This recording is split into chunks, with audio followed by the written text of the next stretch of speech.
আসসালামু আলাইকুম। আশা করি তোমরা ভালো আছো। তোমাদের দোয়ালের রহমতে আমরাও ভালো আছি। আজকে একটা নিউ ব্লগ শুরু করলাম আপুরা। এই যে দেখো, মানে ব্লগটা শুরু করলাম আপুরা বিকাল থেকে। আমার ছেলের বর আমি যে বেরিয়ে পড়লাম কার জন্য মার্কেট করতে গেলাম। পুরো ভিডিও দেখলে পুরা তোমরা বুঝতে পারবে। আশা করি তোমাদের কাছে ভালো লাগবে।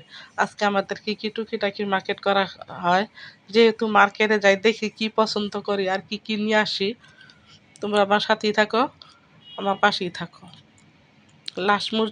লাস্ট পর্যন্ত দেখবা। তোমাদের কাছে ভালো লাগবে আমাদের কি কি মার্কেট করা হলো, তোমাদের সাথে একটু শেয়ার করবো। এই যে দেখো পুরা আমরা রিক্সা থেকে নেমে পড়লাম।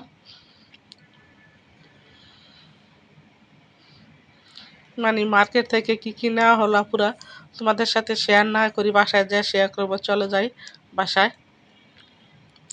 আর মনে করে কসমেটিকের দোকানে ঢুকলাম।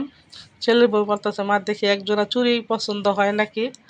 চুড়ি মানে এই যে পড়লো, পইরা দেখা পর যে দাম জিজ্ঞাসা করে, প্রচুর দাম। চুড়িগুলো ভালো না, কেমন আপু টেপা টেপা, মানে একটু আঁকা পাকা। এই কারণে আর ছেলের বোন নিল না। হুম, চলে গেলাম এখান থেকে। তোমাদের সাথে একটু শেয়ার করলাম। আর এই যে মনে করো আমার নাতির জন্য, মানে পরার জন্য কয়েকটা প্যান্ট নিয়ে নিব। এই প্যান্টটা ওর আপুর প্যান্টটা ওরা এখন কিন্তু ভালো ভালো জিনিস বিক্রি করে। এই যে এক একটা প্যান্ট 150 টাকা করে নিচ্ছে।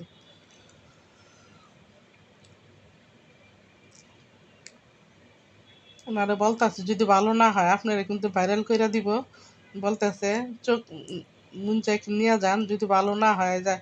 আমি আবার বলতেছে যে ভিডিও করে নিলাম দেখেন বলা, কিন্তু আপনারা কিন্তু আর বলা যাবে না। এই যে আশা করলাম পুরো বাসায় তোমাদের সাথে একটু শেয়ার করি কি কি মার্কেট করা হলো। দেখো, আর যদি ভালো লেগে থাকে আপুরা লাইক দিয়ে একটা সাবস্ক্রাইব করে দিবা, তোমার পাশে থাকবা। আর যদি ভুল ত্রুটি হয় আপুরা ক্ষমা দৃষ্টিতে দেখবা। এই যে নাতি আপুর ঘুমাই আসছিল, মনে করো ওরা তো ঘুমিয়ে এত বলে রাখা, ওর বাবার কাছে রাখা গেছি। ও হয় ঘুমের থেকে উঠা বলতেছে আমি তোমাদের সাথে যাব। বললাম না, যাব না, আর যাও। তুমি যখন যাইতেই চাও আমি আর যাবো না। এই কারণে দেখো ঘুম থেকে উঠে যে কান্না করতেছে। কি কি মার্কেট করলাম আপুরা তোমাদের সাথে একটু শেয়ার করলাম।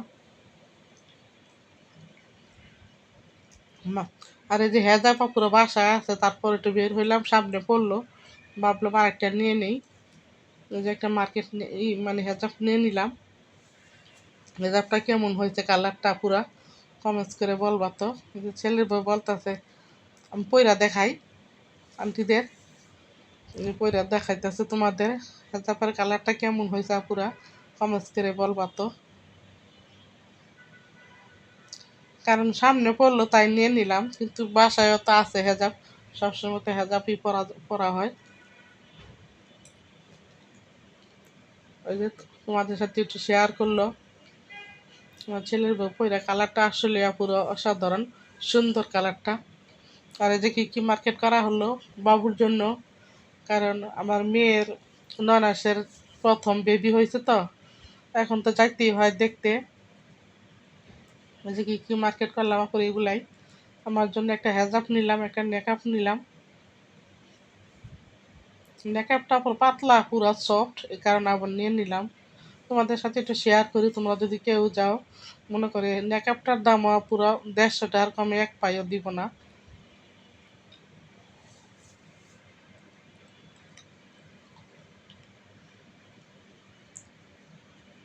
আমার নাতির প্যান্টগুলো কেমন হয়েছে কমেন্টস করে বলবা পুরা। 5টা প্যান্ট নিয়ে নিছি আর 2টা মনে করো গেঞ্জি নিয়ে নিছি, বাসায় পরার জন্য এগুলো নেওয়া হয়েছে।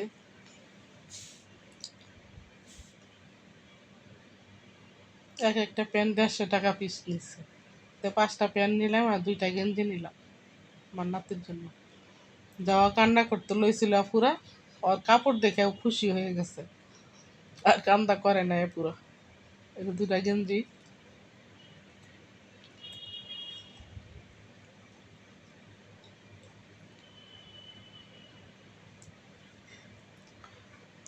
এখনই এখনই পরায় দিতে বলতাছ ওর আম্মুরে। ছোট পোলাপান তারপরে এরকমই, আমরাও এককালে এগুলা করছি। কারণ ছোট নতুন কাপড় দেখলে কখন পরবো এটা, মেঘি হাতা গেঞ্জিগুলো আছে না, সবসময় পরার জন্য বাসায় এগুলো নিয়ে নিছি। তাহলে আপুরা আমার ব্লগটা যদি ভালো লাগে লাইক দিয়ে একটা সাবস্ক্রাইব করে দিবা, আপুরা আমার পাশে থাকবে। আমার নাতির মার্কেটটা কেমন হয়েছে আর আমার জিয়ার ছেলের মার্কেটটাও কেমন হয়েছে দুটোটাই বলবা। দেখো প্যান্টের উপর দা প্যান্ট পরতেছে, বলতেছে আমাকে পরায় দাও পরায় দাও। আর আম্মু বলতো আজকের মতো এই পর্যন্ত, আল্লাহ।